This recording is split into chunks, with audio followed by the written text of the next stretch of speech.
প্রথমে উঁচু উঁচু 1 কাপ ময়দা নিয়ে নেব পরিমাণ মতো লবণ, দিয়ে দিব কালো জিরে বেশ কিছু।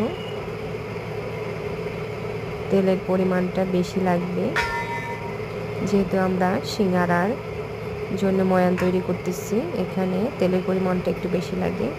এই যে দেখুন মুট করার পরে ভাঙতেছে না, তার মানে এটা ময়ান হয়ে গেছে।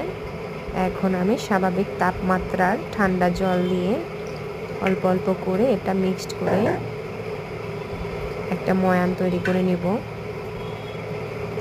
নরম না, কিন্তু একটু শক্ত শক্ত করে ময়ানটা তৈরি করব। ভালো করে এটাকে মিক্সড করে নিতেছি। এই যে আমার ময়ান তৈরির ডান। এখন আমি ঢেকে রেস্টে রেখে দেব আধা ঘন্টার জন্যে। এরপর আমি গোল গোল লুচির মতো কেটে লুচির মতো বেলে নিব। মাঝখান থেকে কেটে নিব। কেটে নিয়ে এর ভিতরে আলুর পুরটা দিয়ে দিব। পুরটা আপনারা যে যার মতো করে তৈরি করে নেবেন, যে যেমন ভালো খান। সিঙ্গারা তৈরি। এরপর হালকা আছে সিঙ্গারাগুলো ভালো করে ভেজে নেব, তাহলেই রেডি সিঙ্গারা।